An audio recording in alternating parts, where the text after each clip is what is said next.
வணக்கம் ஃப்ரெண்ட்ஸ். ஐயனாத்தனை சீரியலில் இன்னும் எபிசோடில் என்ன நடக்க போகுதுன்னு பார்க்கலாம் வாங்க. நிலா நாளைக்கு ப்ரெசன்டேஷனுக்காக தயாராகிட்டு இருக்க. அடுத்த நாள் கோர்ட்டுக்கு 2 பேருமே போக முடியாதுன்னு பேசிக்கிறாங்க. அட அப்ப காத்து நம்ம பக்கம்தான் வீச போகுதா அப்படின்னு சோழன் ஆனந்தமா ஆகாயத்தை பார்த்துக்கிட்டு இருக்க அவரோட மொபைல் ரிங் ஆகுது. இந்தடா உன்னோட போன் அடிக்குதுன்னு பாண்டி கொண்டு வந்து கொடுக்குறாரு. உடனே அவர் கையை தட்டி மொபைல் மேலே போக அதை ஸ்டைலா பிடிச்சிக்கிட்டு, அட காயமா? ஏங்க காயத்ரி தாங்க அப்படின்னு நிலாவோட முகத்துக்கு நேராக காட்டுறாரு சோழன். அது எதுக்கு எங்கிட்ட சொல்றீங்க அப்படின்னு கடுப்படிக்கிற நிலா லேப்டாப் எடுத்துட்டு ரூம்குள்ள போயிடுறாங்க. என்ன இவ்வளவு வேகமா போறா அப்படின்னு அவங்க கோவத்தை ரசிக்கிற சோழன், டேய் கோவத்தை பாத்தியாடாங்கிறாரு பாண்டிக்கிட்ட. பார்த்தேங்கிறாரு அவரு. நாளைக்கு கோர்ட்ல செகண்ட் ஹியரிங். அவளை பொறுத்தவரையிலும் அது எவ்வளவு முக்கியமான விஷயம். அதுக்கே போகலன்னு சொல்லி எவ்வளவு அசால்ட்டா சொல்றா பாத்தியா? இதுக்கு என்னடா அர்த்தம்னு சோழன் கேட்டுட்டு இருக்காரு. என்ன அர்த்தம் அப்படின்னு பாண்டி திருப்பி கேட்க, உனக்கு தெரியலையா அப்படின்னு சோழன் கேட்க, அதுதான் வேலை இருக்குன்னு அவங்களே சொல்லிட்டாங்கல்லடா அப்படிங்கிறாரு பாண்டி. டேய் இதை விட என்னடா முக்கியமான வேலை?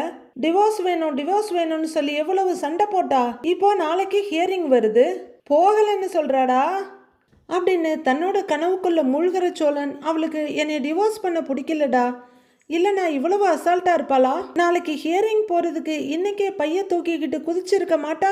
அவளுக்குள்ள ஏதோ ஒரு மாற்றம் ஏற்பட்டிருக்குடா அப்படின்னு சோழன் நம்பிக்கையா சொல்லிட்டு இருக்க. அப்படியா சொல்றேன்னு கேக்குறாரு பாண்டி. என்ன நொப்படியா சொல்ற? பாக்குறல்ல நீயும் என்னைய கோர்ட்டுக்கு போக சொல்லலான்னு நினைச்சிருக்கா, ஆனா அதை கூட என்கிட்ட சொல்லல. நானா அதை ஞாபகம் வந்து அவகிட்ட கேக்குறேன். பேருக்கு நீங்க வேணா போங்க அப்படிங்கிறா. நான் வேலை இருக்குன்னு சொன்ன உடனே சரி ஓகேன்னு சொல்லிட்டா. இதுக்கு மேல அவ எப்படிடா வெளிப்படையா சொல்லுவா? என்னவா இருந்தாலும் அவளும் ஒரு பெண் தானே. கொஞ்ச நாளாவே அவகிட்ட நிறைய மாற்றம் தெரியுதுடா.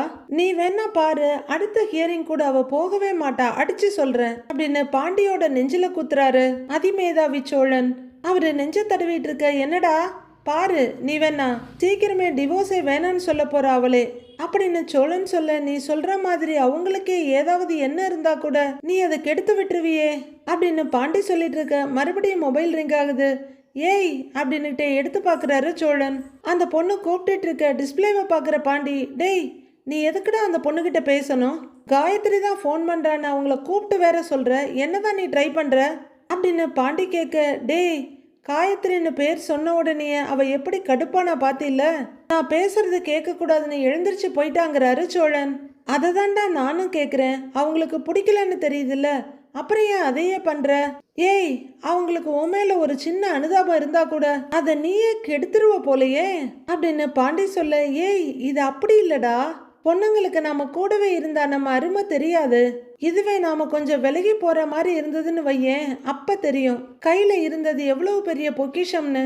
அவளுக்கும் என் வேல்யூ தெரியணும் இல்லடா அப்படின்னு சோழன் அள்ளி விட்டுட்டு இருக்க. என்னமோ பொண்ணு தலையாட்டிட்டு நிக்கிறாரு பாண்டி. நான் போட்ட பிளான் இப்பதான் பக்காவா ஒர்க் அவுட் ஆயிட்டு வருதுன்னு சோழன் சொல்லிட்டு இருக்க. அவரோட காயமா மறுபடியும் அவருக்கு கால் பண்றாங்க. ரைட்டு அப்படின்னு பாண்டி சொல்லிட்டு இருக்க. மொபைல் ரிங் ஆக, இருடா இவ வேற அடிச்சுக்கிட்டே இருக்கிறா, இவகிட்ட என்ன ஏதுன்னு கேட்டுட்டு வந்துடுறேன் அப்படின்னு சலிப்பா அங்கிருந்து போறாரு சோழன். இவ ஒருத்தின்னு முனைகிட்டே கால் ஆன் பண்ணி ஹாய் காயத்ரிங்கிறாரு. ஹாய்ங்கிற காயத்ரி என்ன பண்றீங்கன்னு கேட்க, வீட்டில தான் அப்படின்னு சோழன் சொல்ல, சாப்பிட்டீங்களான்னு அக்கறையா கேட்குறாங்க காயத்ரி. சாப்பிட்டேன்னு சோழன் சொல்ல, நானும் சாப்பிட்டேன், பன்னீர் கிரேவியும் சப்பாத்தியும் அப்படின்னு அவங்களே அடிஷ்னல் இன்ஃபர்மேஷன் கொடுக்குறாங்க. ஓ சரின்னு சோழன் சலிப்பை காட்டிக்காம சொல்ல, உங்களுக்கு பன்னீர் பிடிக்குமான்னு உண்மையான ஆசையோட கேட்குறாங்க காயத்ரி. நான் அவ்வளவாலாம் சாப்பிட்டதில்ல, பன்னீர்னால எனக்கு பிடிக்காதுங்கிறாரு சோழன். ஆனா பன்னீர் எனக்கு ரொம்ப பிடிக்கும் அப்படின்னு காயத்ரி சொல்ல, சாப்பிடுங்க நல்லா சாப்பிடுங்க அப்படின்னு சோழன் சொல்லிட்டு இருக்கும்போது, எங்க காலேஜில் ஒரு செம்ம காமெடி நடந்தது, அதை சொல்றதுக்கு தான் உங்களுக்கு கால் பண்ணிக்கிட்டே இருந்தேன், நீங்க காலே பிக் பண்ணல அப்படின்னு காயத்ரி சொல்ல, ஓ அப்படியா, என்ன விஷயங்கிறாரு சோழன். அவருக்கு நிலா இல்லாம காயத்ரி கிட்ட பேசுறதுக்கே இன்ட்ரெஸ்டே இல்லை, ஏதோ கஷ்டப்பட்டு கால் அட்டன் பண்ணி சமாளிச்சுக்கிட்டு இருக்காரு. அந்த பொண்ணு அந்த இன்சிடென்ட்டை ரொம்ப இன்ட்ரெஸ்டா சொல்லிட்டு இருக்க. ஐயோ கடவுளே அப்படின்னு காதுல இருந்து போனை கொஞ்சம் தள்ளி வச்சு கஷ்டப்பட்டு நின்றுட்டு இருக்காரு சோழன். அந்த பொண்ணு பேசிக்கிட்டே போக, ஐயோ கடவுளே அப்படின்னு இவர் பார்க்க, டேய் நல்லா வேணும்டா உனக்குன்னு இருக்கு நமக்கு, ஆனா பாவம் அந்த பொண்ணை நினைச்சாதான் சங்கடமா இருக்கு. உங்களுக்கு கால் பண்றதுக்கு முன்னாடி அம்மா கிட்ட தான் பேசிக்கிட்டு இருந்தேன், ரொம்ப நேரம் பேசிட்டே இருந்தாங்க, எங்க அவங்க பேசிட்டு இருக்க நேரத்துல நீங்க கால் பண்ணிடுவீங்களோன்னு ரொம்ப பயந்துகிட்டே இருந்தேன். நல்ல வேலை நீங்க கால் பண்ணல அந்த நேரம் அப்படின்னு அந்த பொண்ணு சொல்ல, ஓஹோ அப்படின்ட்டு இருக்காரு. அம்மாவுக்கு என்கிட்ட எவ்வளவு நேரம் பேசினாலும் பத்தாது. ஆனா நான் தான் உங்ககிட்ட பேசணும்னு சொல்லிட்டு அம்மா போனை சீக்கிரம் கட் பண்ணிட்டேங்கிறாங்க காயத்ரி. அம்மா கிட்ட போன்ல பேசுனீங்களா? அப்ப எங்க இருக்கீங்க காயத்ரி? இவர் உச்சி கொட்டிட்டு நிக்க நிலா எதுக்கோ கதவை திறந்துட்டு வெளியில வர்றாங்க. இன்னும் பேசிட்டு இருக்கதை பார்த்துட்டு அவங்க கொஞ்சம் தயங்கி நிக்க சோழனுக்கு இப்பதான் சுறுசுறுப்பு வருது. என்ன வெறும் சொல்றீங்க, வேற எதுவுமே சொல்ல மாட்டேங்கிறீங்க அப்படின்னு காயத்ரி கேட்க நிலா வந்ததை பார்த்து கன்ஃபார்ம் பண்ணிக்கிட்டு, ஓ நீ எனக்காக தான் அம்மா போனையை கட் பண்ணிட்டு வந்தியா? ஏன் காயமா இப்படிலாம் பண்ற நீ அப்படின்னு சோழன் பயங்கரமா பில்டப் கொடுத்துட்டு இருக்க. ஐயோ தேவையில்லாத வேலை பண்றானேன்னு பாண்டி பார்த்துட்டு இருக்க நிலா முறைச்சிட்டு நிக்கிறாங்க. அம்மா போன் எல்லாம் கட் பண்ணாத காயுமா, நான் அப்படிலாம் தப்பா நினைக்க மாட்டேன் அப்படின்னு சோழன் சொல்ல, ஓ சோ ஸ்வீட்டுங்கிறாங்க அவங்க. நான் ஸ்வீட் இல்ல நீ தான் ஸ்வீட்டு அப்படின்னு சோழன் சொல்லிட்டு இருக்க. ஐயோ அரலூசுங்க ரெண்டும் அலப்பறை பண்ணிட்டு இருக்கான்னு பாக்குறாங்க நிலா. ஆளையும் மூஞ்சையும் பாருன்னு அவங்க அங்க இருந்து போயிடுறாங்க. சோழன் ரொம்ப இன்ட்ரெஸ்ட் காட்டி பேசிட்டு இருக்காரு. ஆமா காயுமா, ஆமாமா அப்படின்னு சோழன் பேச அந்த பக்கம் அந்த பொண்ணு அளந்துகிட்டு இருக்க. பாண்டி அடைச்சி நீ எல்லாம் ஒரு ஆளு அப்படின்ற மாதிரி பார்த்துட்டு இருக்காரு. நிலா பாட்டில்ல தண்ணி ஊத்திக்கிட்டு இருக்க ஓரக்கண்ணால பார்த்துட்டு, ஓ நேர்ல மீட் பண்ணணுமா, ஓகேன்னு சோழன் சொல்லிட்டு இருக்க. நீங்க தான் என்ன பார்க்க கூட மாட்டேங்கிறீங்க அப்படின்னு காயத்ரி சொல்ல, ஓகே கண்டிப்பாக மீட் பண்ணலாம், நாளைக்கு மீட் பண்ணலாம் அப்படின்னு சோழன் சொல்ல, கண்டிப்பாக வரணுங்கிறாங்க அந்த பொண்ணு. மறக்க மாட்டேன் கண்டிப்பாக மீட் பண்ணலாம் அப்படின்னு சோழன் சொல்லிட்டு இருக்க. நிலா உள்ளர போய் கதவை படார்னு அடிச்சு சாத்துறாங்க. அவ்வளோதான், சோழனுக்கு இன்ட்ரெஸ்ட் குறைய கரெக்டா சரி எனக்கு டைம் ஆயிடுச்சு அப்படின்னு காயத்ரி சொல்லிட்டு இருக்கிறதுக்குள்ளேயே சரி ஓகே பை பைன்னு அவசரமா சொல்ல அந்த பொண்ணு பை சொல்லிட்டு வைக்கிறாங்க. ஃபோனை வச்சுட்டு ஷபா அப்படின்னு பாக்கெட்டில் ஃபோனை வைக்கிறவர், டேய் எப்படி முறைச்சிட்டு போறா பார்க்குறியா அப்படின்னு பாண்டிக்கிட்ட போய் நிற்கிறாரு. நான் தான் சொன்னேன்ல அப்படின்னு தூங்காமலே கனவு காண ஆரம்பிக்கிறாரு சோழன். நைட்டு சேரன் கிச்சனில் அடுப்பை தொடச்சிட்டு இருக்க. சந்தா அவங்க வீட்டு திண்ணையில் உட்காந்து இவரை பற்றி தான் யோசிச்சுட்டு இருக்காங்க. மொபைல் எடுத்து ஒரு ஹார்ட் அனுப்புகிறாங்க. மொபைல் எடுத்து பார்த்துட்டு மெசேஜை பார்க்குற சேரன் அப்படியே புன்னகையில மலர்ந்துடுறாரு. ஏனோ என்று எந்தன் வாசல் காதல் ஒன்று என்னை காண காத்து நின்றதோ, மாலை சாய பூத்திருந்த பூக்கள் எல்லாம் உன்னை சேர ஏக்கம் கொண்டதோ, என்ன வேண்டும் என்று சொல்ல தோணவில்லை என்னுள் ஏதோ மாயம் செய்தாய் உன்னை கொண்டு உயிரை பயிர்த்தாய் அப்படின்னு ஏதோ பாட்டு வரி அவரோட சுச்சுவேஷனுக்கு ஏத்த மாதிரி ஓடிட்டு இருக்கு. மறுபடியும் சந்தா இன்னொரு ஹார்ட் அனுப்பி வச்சிருக்க. இவருக்கு என்ன பண்றதுன்னு தெரியல. பாட்டு இப்போ கொஞ்சம் ஸ்பீட் ஆயிடுது அவரோட ஹார்ட் பீட் மாதிரி. ஹேய் மௌனம் பேசுதோ, காத்து வீசுதோ, மீளா வலையில் மாட்டிக்கொண்டேன், தனிமையில் இருந்த என்னை உன்னை தேடி காதல் கொண்டு வந்தேன், பெண்ணே தேடாமல் தேடி வந்தாயின்னு ஏதோ பாட்டு வரிகள் வேகமா ஓடிட்டு இருக்க. அந்த பொண்ணு வரிசையா ஒவ்வொரு ஹார்ட் அனுப்ப இவரும் ஒரு ஹார்ட் அனுப்பி வைக்கிறாரு. அதை பாக்குற சந்தா ரொம்பவே சந்தோஷப்படுறாங்க. தெய்வங்களா இருக்கதே ஒரு ஹார்ட் தான், எத்தனை ஹார்ட்டை மாற்றி மாற்றி அனுப்பிட்டு இருப்பீங்க. இப்படியே ரெண்டு பேரும் ஒரே ஹார்ட்டை அனுப்பி சந்தோஷப்பட்டுக்கிறாங்க. அடுத்து என்ன அனுப்பலான்னு யோசிக்கிறப்ப சந்தாவுக்கு லாங்குவேஜ் ப்ராப்ளம் வந்துடுது. மே உன்கேன்னு யோசிக்கிறவங்க நைன் அவங்களே சொல்லிக்கிறாங்க அப்படின்னு ரொம்ப யோசிச்சுட்டு கடைசியில் மொபைல் எடுத்து சாப்பிட்டீங்களான்னு வாய்ஸ் நோட் அனுப்புகிறாங்க. அதை ஆன் பண்ணி கேட்குற சேரனுக்கு அது அப்படியே தேவ கானமாக இருக்கு. அதையே திரும்ப திரும்ப கேட்டு சந்தோஷப்படுறாரு. அவருக்கு அப்படியே துள்ளி குதிக்கணும் போல இருக்கு. ஆனால் பழக்கம் இல்லையே, அதனால காலை இப்படி அப்படி வச்சு தடுமாறுறவர். நான் சாப்பிட்டேன், நீங்க சாப்பிட்டீங்களான்னு வாய்ஸ் நோட் அனுப்புறாரு. சந்தா அதை 4 தடவை கேட்குறாங்க. அப்புறம் 2 பேரும் கால் பண்ணி பேசிக்கிறாங்க. என்ன லாங்குவேஜ்ல பேசுறாங்கன்னு நமக்கு சொல்லல. நிலாவோட ரூம் திறந்திருக்கு. அவங்க உள்ளர உட்காந்து வேலை பார்த்துட்டு இருக்காங்க. ஆனா வேலை வெட்டி இல்லாத சோழன் காதுல சும்மா மொபைலை வச்சுட்டு சொல்லு காயமா, அதெல்லாம் இருக்கிறது தானே அப்படின்னு நிலாவோட ரூமுக்கு இந்த பக்கம் அந்த பக்கமா நடந்துக்கிட்டு அவங்க பார்க்குறாங்களான்னு ஒரு பார்வை வேற பார்க்குறாரு. வேலை இல்லாத வெட்டி பையன் செம்மறியாட்டுக்கு பேன் பார்த்தானான்னு அந்த மாதிரி உருப்படி இல்லாத வேலை பார்க்குற சோழன் போனை காதில் வச்சுக்கிட்டு நிலாவை பார்த்துக்கிட்டு அப்படி இப்படின்னு டைலாக் விட்டுட்டு சீன் போட்டுட்டு இருக்காரு. அப்போ பல்லவன் வெளியில இருந்து வீட்டுக்குள்ள வர்றாரு. நிலா வேலை பார்க்கறத பார்த்துட்டு என்ன நீ ராத்திரியில கூட வேலை பார்க்குறீங்கன்னு கேட்குறாரு. ஒரு சின்ன வேலை ஆஃபீஸில் முடிக்க முடியல, அதான் இப்போ முடிச்சிடலான்னு பார்க்குறேன். இப்போவே முடிச்சிட்டா நாளைக்கு ஃப்ரீயாக இருக்கலாம்ல. அதுதான் நிலா சொல்ல. கரெக்டு தானேங்கிறாரு பல்லவன். சரி நீங்கள் பாருங்க, நான் அண்ணன் என்ன பண்ணுதுன்னு பார்க்குறேன் அப்படின்னு அவர் கிச்சனுக்கு போக சேரன் சந்தாவுக்கு இங்கிலீஷ் ஹிந்தி தமிழ்னு எல்லாம் கற்றுக் கொடுத்துட்டு இருக்காரு. ஊறுகாய் ஊறுகாய் பிக்கிள் பிக்கிள் நல்லா இருக்கும்னு இவர் சொல்ல அச்சாங்கிறாங்க. பகுத் அச்சா அப்படின்னு அவருக்கு தெரிஞ்ச ஒரே ஹிந்தி வேர்டை சொல்லிட்டு இருக்க. அப்படிங்கிறாங்க அந்த பொண்ணு. உனக்கு பண்ண தெரியுமாங்கிறாரு சோழன்.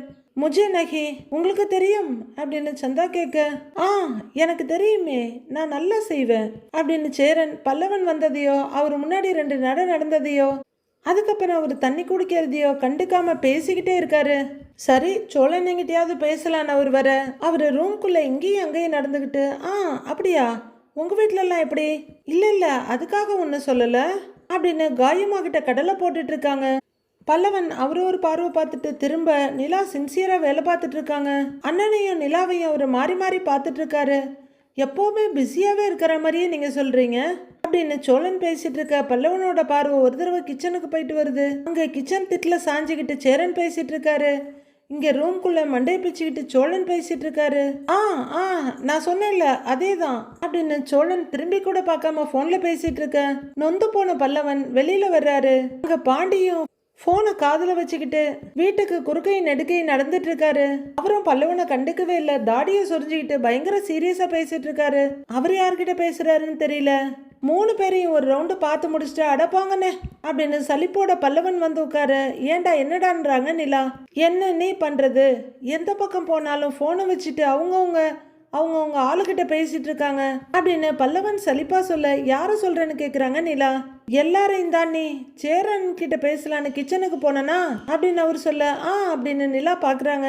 அங்க அவரு சந்தா கிட்ட தயிர் சாதம் எப்படி பண்றது, மாங்காய் ஊறுகாய் எப்படி பண்றது, கத்திரிக்காய் எப்படி வதக்குறதுன்னு பேசிட்டு இருக்காரு. நீ ரூம்ல போனா சோழன்னு அந்த காயத்ரி கிட்ட ஏதோ கடலை போடுது, சிரிச்சு சிரிச்சு பேசுது அப்படின்னு பல்லவன் சொல்ல, அது வரலாம் சாதாரண ரியாக்ஷனோட இருந்த நிலா வெடுக்குன்னு பாக்குறாங்க சோழனை. என்னவா அப்படின்னு முறப்பா ஒரு ஆராய்ச்சி பார்வை பாக்குறாங்க நிலா. அவங்க பாக்குறத சோழனும் பார்த்ததுக்கு அப்புறம் அவருக்கு கொஞ்சம் குஷி ஆயிடுது. என்ன சொன்ன காயமா? படத்துக்கு போகணுமா? அதெல்லாம் ஒண்ணுமே பிரச்சனை இல்லை காயுமா, 2 பேருமே போலாம் அப்படின்னு அவரு நிஜமாவே காயத்ரிகிட்ட பேசுறாரா இல்ல நிலாவுக்காக போனை வச்சுட்டு சீன் போடுறாரான்னு தெரியல. நிலா பார்த்துட்டு முகத்தை திருப்பிக்க, சரி வெளியில போலான்னு பார்த்தா அங்க அண்ணன் வானதி கிட்ட, என்ன நீ 6 இட்லி தான் சாப்பிட்ருக்க, கொஞ்சம் சேர்த்து சாப்பிட்டாதானே தெம்பா பேச முடியுங்குது. இதெல்லாம் பார்த்தா கடுப்பா இருக்குனே, நமக்கு தான் நீ பேசவே ஆள் இல்ல அப்படின்னு சங்கடத்தோட சொல்றாரு பல்லவன். எனக்கும் கூட தான் பேசுறதுக்கு ஆள் இல்லைன்னு ஒரு சத்தம் கேக்குது. யார் அந்த கிராஸ் டாக்குங்கிறாரு பல்லவன். ஐ ஆம் த கிராஸ் டாக். ஆமா யாரடா அந்த காயத்ரி அப்படின்னு கேட்டுக்கிட்டே நடேசன் உள்ளர வந்து உட்கார்றாரு. எங்களுக்கு என்ன தெரியும், நீங்களே உங்க பையன்கிட்ட கேட்க வேண்டியது தானேங்கிறாங்க நிலா. நான் கேட்டா உடனே சொல்லிட்டு தான் அடுத்த வேலை பாப்பானாக்கும். ஏமா நீ வேற அப்படின்னு நடேசன் சலிச்சுக்க, உங்க பையன் உங்கள மாதிரி தானே இருப்பான், அப்பாவுக்கு ஏத்த பையன்னு சர்க்காஸ்டிக்கா சொல்றாரு பல்லவன்.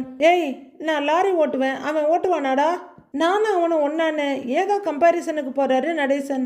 ஏன் நீங்களே லாரி ஓட்டும் போது என் அண்ணன் ஓட்டாதா அப்படின்னு பல்லவன் டாபிக்கு எங்கேயோ போயிடுறாரு. டேய் லாரியும் காரும் ஒன்னாடா, டன்னு கணக்கில் லோடை வச்சுட்டு லாரியை ஓட்டிட்டு போவேன், மழை நேரத்தில் பிரேக்கே பிடிக்காது, ஏறி ஏறி மிதிக்கணும், ஸ்டேரிங் எல்லாம் இப்போ மாதிரியா இருந்தது, அந்த ஸ்டேரிங் எல்லாம் போட்டு திருப்பணும், பேசுற பெருசா அப்படின்னு அந்த காலத்து மோட்டார் டெக்னிக்ஸை மொத்தமா சொல்லி புலம்பிட்டு இருக்காரு நடேசன். பல்லவா சார் டைட்டா இருப்பார் போல, கொஞ்சம் சும்மா இருங்கிறாங்க. சரின்ற மாதிரி பல்லவன் தலையாட்டிட்டு இருக்க. ஏமா நீ லாரி ஓட்டுவியான்னு நிலாவை பார்த்து கேட்க, அவங்க கொஞ்சம் கூட யோசிக்காம அலட்டிக்காம, லாரி தானே ஓட்டுவேங்கிறாங்க. ஏண்டா இந்த அரையனா ஸ்கூட்டரையே இப்படி நகர்த்திட்டு இருக்குது, இது லாரி ஓட்டுமா அப்படின்னு நடேசன் ஆன்னு பார்த்துட்டு இருக்க. ட்ரெயின் கூட ஓட்டுவேன், திருவண்ணாமலையில ட்ரெயின் தான் ஓட்டிட்டு இருந்தேன் அப்படின்னு நிலா அலட்டிக்காம சொல்ல, பல்லவன் தான் சிரிப்பு அடக்கிட்டு பாக்குறாரு. ட்ரெயின் என்ன ட்ரெயினு, பட்டனை அமுக்கி விட்டுட்டு அப்படியே பப்ரப்பேன்னு தூங்கிட்டு இருந்தா அது பாட்டுக்கு போகுது, ட்ரெயின் ஓட்டுவாளாம் ட்ரெயினு. நடேசன் குடிச்சிருக்கான், அவங்கிட்ட என்ன ப்ரூடா வேணாலும் விடலான்னு நினைச்சிட்டு இருக்கியா, விட்டா ஏரோப்ளைன் ஓட்டுவேன்னு சொல்லுவ போல இருக்குங்கிறாரு அவரு. யாரு அவருன்ற மாதிரி நிலா முறைச்சிட்டு இருக்க. எனக்கெல்லாம் காது குத்திட்டாங்கம்மா, நீ ஒன்னும் குத்த வேணான்னு சொல்ல. நிலாவும் பல்லவனும் அவரையே பார்த்துட்டு இருக்காங்க. சொல்லிட்டு அவரு கையில இருக்க ரேடியோவை நோண்டிட்டு இருக்க. ஆமா ரொம்ப நேரமா அதை சரி பண்ணிட்டு இருக்கீங்களே, அந்த ரேடியோ பாடுமான்னு கேக்குறாங்க நிலா. ஏன் பாடாது, இந்த நடேசன் கை வச்சா எந்த ரேடியோவும் பாடும், இந்த ரேடியோ பாடாதா அப்படின்ற நடேசன். பாடு பாடு பாடு அப்படின்னு அந்த செட்டை தட்ட அவரு பாட்டு பாடவா பாட்டு கேட்கவான்னு பாட அதுவும் சேர்ந்து பாடுது. பாடும் சொல்லவா பறந்து செல்லவா டடடடடா நன்னன்னா பாத்தியா எப்படி பாடுதுன்னு. இந்த ரேடியோவுக்கு வயசு என்ன தெரியுமான்னு அவரு கேக்குறாரு. ரேடியோக்கெல்லாம் வயசு இருக்கான்னு நிலா கேட்க, ஏன் மனுஷனுக்கெல்லாம் வயசு இருக்கப்ப இந்த ரேடியோவுக்கு வயசு இருக்காதா அப்படின்னு அவர் சொல்ல, என்ன வயசுன்னு சொல்லுங்கிறாங்க நிலா. அப்படி கேளு, இன்னும் 3 மாசத்துல 28 வயசு முடிஞ்சு 29 ஆரம்பிக்க போகுது. அப்படியா? 28 முடிஞ்சு 29வது பர்த்டே வரட்டும், கேக் வெட்டி சிறப்பா கொண்டாடிடலாம் அப்படின்னு நிலா நக்கல் அடிக்கிறாங்க. நடேசன் அதை புரிஞ்சுக்கிட்டு, என்ன நக்கலா அப்படின்னு கேட்க, அப்படின்னு நிலா சிரிக்கிறாங்க. சிரிச்சுடு, நல்லா சிரிச்சு சிரிச்சு சமாளிச்சுடு. ஆஹா நல்ல பாட்டு வந்துருச்சு, அதனால நான் பேசாம போறேன் அப்படிங்கிறவரு ரேடியோவை காதுல வச்சுட்டு, குங்கும பூவே கொஞ்சம் புறாவே தங்கமே உன்னை தன்னன அப்படின்னு பாடிக்கிட்டு அங்க இருந்து போறாரு. இங்க சோழன் இன்னும் அளந்து கட்டிக்கிட்டு இருக்காரு. பல்லவன் பார்த்துட்டு சலிச்சு போய், என்ன நீ வீட்டுல எல்லாருமே இப்படி போனும் கையுமா இருந்தா நம்ம என்ன பண்றதுங்கிறாரு. நிலா ஒரு சிரிப்பு சிரிக்க, சீக்கிரமே நானும் ஒரு கேர்ள் ஃப்ரெண்டை பிடிக்கிறேன் நீ அப்படின்னு ஆர்வமா சொல்றவரு நிலா பார்க்க, ஆமா கேர்ள் ஃப்ரெண்டு கிடைச்சி நானும் பிஸி ஆயிட்டா, நீங்க என்ன பண்ணுவீங்க அப்படின்னு பல்லவன் கேட்க, நிலா ஒரு மறுமறிச்சுட்டு, ஏண்டா ஏதோ விளையாட்டா பேசுறேன்னு பார்த்தா சீரியஸா இருக்கியா நீ அப்படின்னு நிலா கேட்க, ஆமான்னுங்கிறாரு பல்லவன். ஏய் படிக்கிற பையன், உனக்கு எதுக்குடா கேர்ள் ஃப்ரெண்டு? கேர்ள் ஃப்ரெண்டு வச்சிருக்கவங்க எல்லாம் படுற கஷ்டத்தை நீயும் பாக்குறல்ல. சண்டைன்னு வந்துட்டா பொண்ணுங்கெல்லாம் எப்படி கோச்சுக்குவாங்கன்னு தெரியுமா?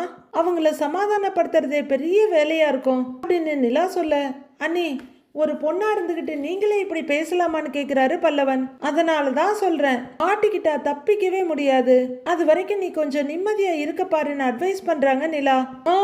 அவங்களெல்லாம் பார்த்தா ஜாலியா இருக்க மாதிரி தான் இருக்கு. சேரன் எல்லாம் எப்படி சிரிச்சு சிரிச்சு பேசுது தெரியுமா அப்படின்னு பல்லவன் கேட்க, எல்லாம் முதல்ல அப்படிதான் இருக்கும், அப்புறம் போக போக தான் தெரியுங்கிறாங்க நிலா. அது என்னவோ சரிதான், பாண்டியன் எல்லாம் நல்லா பேசுற நாளை விட சண்டை போட்டுக்கிற நாள் தான் அதிகமா இருக்கு. அப்படிலாம் நானும் மாட்டிக்கிட்டா ரொம்ப கஷ்டம் இல்லைன்னுங்கிறாரு பல்லவன். நிலா ஒரு சிரிப்பு சிரிக்க, ஸ்மைல்லையே கஷ்டம்னு சொல்றீங்க, புரியுது புரியுது அப்படின்னு பல்லவன் சொல்லிட்டு இருக்க, காயுமா என்ன பத்திலாம் நீ ஒரே பண்ணாதமா, நான் என்ன பாத்துக்கிறேன், ஒரு பிரச்சனையும் இல்லை அப்படின்னு வேலை செய்யற நிலா பக்கத்துல வந்து பேசிட்டு இருக்க. அவங்க மூஞ்சி சுளிக்கிறாங்க.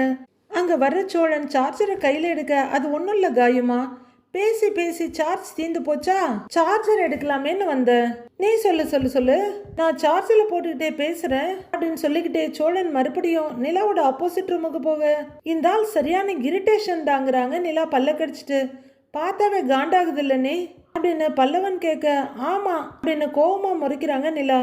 வெளியே நடேசன் ஒரு பக்கம், நான் ஆணையிட்டால் அப்படின்னு பட்டையை கிளப்பிட்டு இருக்க, இந்த ஆள் வேற ஒரு பக்கம் அப்படின்னு சலிச்சுக்க, சோழன் விடாம ராத்திரி பூரம் பேசுவாராட்டுக்கு பேசிட்டே இருக்காரு. ஒரு வழியா அடுத்த நாள் பொழுது விடியுது. சேரன் கிச்சன்ல சமைச்சிட்டு இருக்க, என்னண்ணே சமையல்லாம் முடிஞ்சுதான்னு கேட்டுக்கிட்டு நிலா அங்க வர்றாங்க. முடிஞ்சுதுப்பா அப்படின்னு ஏதோ ஒரு பொடியை கலக்கிட்டு இருக்காரு அவரு. நிலா பாத்திரத்தை கழுவு போக, நிலா என்னப்பா விடு நான் பாத்துக்கிறேங்கிறாரு சேரன். அண்ணே வாஷ் பண்றதுக்கு எவ்வளவு நேரம் ஆக போகுது அப்படின்னு நிலா கேக்குறாங்க. அது என்னப்பா 4 சட்டி ஒரு பால் பாத்திரம் தானே இருக்குது, நான் வேலையை முடிச்சிட்டு சாயங்காலம் வந்து கழுவிக்கிறேங்கிறாரு சேரன். அண்ணே இந்த பால் பாத்திரம் மட்டும் அப்படியே போடக்கூடாதுன்னு, ஈவினிங் வந்தா ஃபுல் வீடும் ஸ்மெல் அடிக்கும், நல்லா இருக்காது, கஷ்டம் பார்க்காம கையோட தேய்ச்சிடணும் அப்படின்னு நிலா பாத்திரம் தேய்க்க போக பெருமையோட பார்த்துட்டு இருக்காரு இவரு. நிலா பாத்திரத்தெல்லாம் கழுவி முடிச்சுட்டு கையை கழுவுறவங்க கையில இருக்க தண்ணியை உதறி பாக்குறாங்க. அப்படியும் போகல, ட்ரெஸ் வேற போட்டுட்டு ரெடியா வந்துட்டாங்க.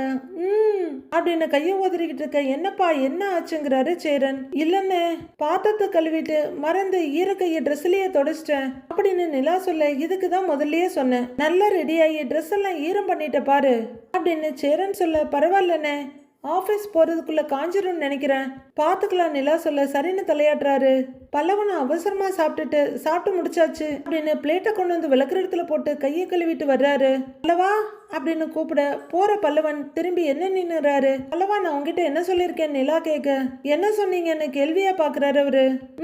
அப்படின்னு வாஷ் பேஷனை காமிக்க, சாரி அண்ணே அப்படின்னு அவரு பிளேட்டை கழுவுறாரு. இதை பாக்குற சேரன், என்ன பல்லவா ஆச்சரியமா இருக்கு அப்படின்னு கேட்க, அண்ணி தான் அவங்கவுங்க சாப்பிட்ட தட்டு அவங்கவுங்க தான் கழுவணும்னு சொன்னாங்க, அதான் அப்படின்னு அவரு சோப்பு வச்சு கழுவிட்டு இருக்காரு.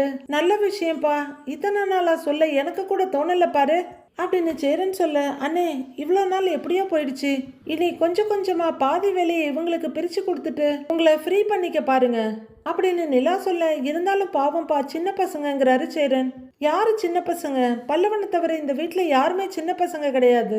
அவங்க சாப்பிட்ட தட்டை அவங்களே கழுவுறதுக்கு என்னவா? விடுங்க, நீங்க இப்படி செல்லம் கொடுத்துதான் எல்லாரையும் கெடுத்து வச்சிருக்கீங்க அப்படின்னு நிலா சொல்ல சமாளிப்பா சிரிக்கிறாரு சேரன். பல்லவனை சிரிச்சுட்டு நிக்க அடுத்து பேக்கிங்காக பாக்குறாரு. மூடி எங்க வச்சேன்? மூடிய காணோமே அப்படின்னு சேரன் தேடிட்டு இருக்க. இதோ இங்க இருக்குன்னு. அண்ணா இந்தாங்க உங்க பாக்ஸ் அப்படின்னு நிலா எடுத்துட்டு வந்து நீட்டுறாங்க. எனக்கு லஞ்சு வேணாம்பாங்கிறாரு சேரன். ஏன் அப்படின்னு நிலா கேட்க, என்ன கம்மியா சமைச்சிட்டியா என்ன அப்படிங்கிறாரு பல்லவன். இல்ல அதெல்லாம் இருக்கு அப்படின்னு சேரன் கொஞ்சம் தடுமாற, அப்புறம் ஏன் வேணான்னு சொல்றேங்கிறாரு பல்லவன். அது அது சந்தா எனக்கும் சேர்த்து சாப்பாடு கொண்டு வரேன்னு சொல்லியிருக்கு, அதான் நான் சாப்பாடு எடுத்துட்டு போகலன்னு அவரு ரொம்பவே தயக்கத்தோட சொல்லி முடிக்க பல்லவன் பயங்கர வெக்கமும் கிண்டலுமா சிரிக்கிறாரு.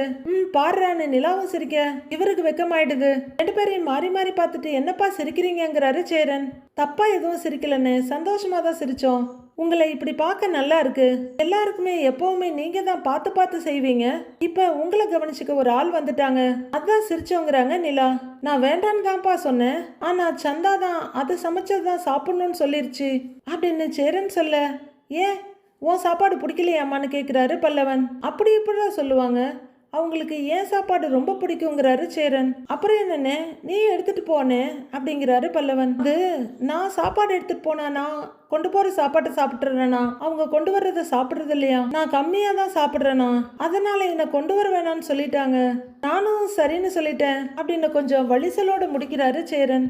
சூப்பர்டா பல்லவா அப்படின்னு நிலா சிரிக்க, சரி நான் வேணா அந்த பொண்ணை சாப்பாடு கொண்டு வர வேணான்னு சொல்லிடுறேன் அப்படின்னு சேரன் போன் எடுக்க போக, ஐயோ அதெல்லாம் ஒண்ணு வேண்டாம், அவங்க கொண்டு வரட்டும், அவங்களும் நல்ல பொண்ணுதான், நல்லா பேசி பழகுங்க, பிடிச்சிருந்தா சீக்கிரம் கல்யாணம் பண்ணி வச்சிடலாங்கிறாங்க நிலா. இருக்கட்டும், அதெல்லாம் எதுக்குப்பான்னு அவரு தயங்கிட்டு சிரிக்க, இருக்கட்டும்னா அப்படியே கல்யாணமே பண்ணிக்காம பழக போறியான்னு கேட்கிறாரு பல்லவன். ஏய் நான் எங்கடா அப்படி சொன்னேன்? ஆமா நீ எதுக்கு இதெல்லாம் பேசிட்டு இருக்கிற? நீ இதெல்லாம் பேசக்கூடாது, வெளியில போங்கிறாரு சேரன்.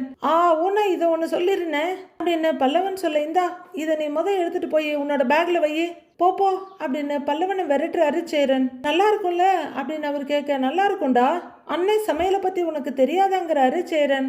உன் சமையலை பத்தி தெரியும், ஆனா நீ இன்னைக்கு எங்களுக்கு மட்டும்தானே சமைச்சிருக்க, உனக்கு தான் ஸ்பெஷலா வருது அதுதான் கேட்கிறாரு பல்லவன். சமையல் எதுவும் சொதப்பிட்டியான்னு கேட்டேன் அப்படின்னு அவர் சொல்ல, டேய் அப்படியே போட்டேன்னா பாரு, என்னைக்கும் சமைக்கிறத விட இன்னைக்கு ரொம்ப நல்லா தான் சமைச்சிருக்கேன், நல்ல டேஸ்டா இருக்கு சாம்பார், மிச்சம் வைக்காம சாப்பிட்ரு அப்படின்னு சேரன் அவசரமா சொல்ல, சரின்னு சிரிக்கிறாரு பல்லவன். ஐயோ அண்ணா பாவம் எப்படிலாம் சமாளிக்கிறீங்கன்னு சிரிக்கிறாங்க நிலா. அப்பா அவரோட மொபைல் ரிங்காக, ஒரு நிமிஷம் இதோ வந்துட்டு அந்த பக்கம் போறாரு. ஹலோ அப்படின்னு அவரு பின்பக்கம் போக, அண்ணே மொத்தமா மாறிடுச்சு இல்ல, நீ முன்னாடிலாம் ரொம்ப பிஸியா இருக்கும், இப்பெல்லாம் ரொம்ப குஷியா இருக்கு, போன்ல மெசேஜ் எல்லாம் பண்ணுது. இந்த வீட்டுல போன் பார்க்காத ஒரே ஆள் அண்ணன் தான், இப்ப அண்ணனும் போன் பார்க்க ஆரம்பிச்சிருச்சு அப்படின்னு பல்லவன் சொல்ல, ஆமாண்டா எனக்குமே அண்ணனை இப்படி பார்க்க பிடிச்சிருக்கு அப்படின்னு நிலா முக நிறைய புன்னகையும் தலை நிறைய யோசனையுமா போயிட்டு இருக்க சேரனை பாக்குறாங்க. ஓகே பார்க்கலாம் என்ன நடக்குதுன்னு அப்படின்னு பல்லவனை பார்த்துக்கிட்டு நிக்கிறாரு. அடுத்து என்ன நடக்க போகுதுன்னு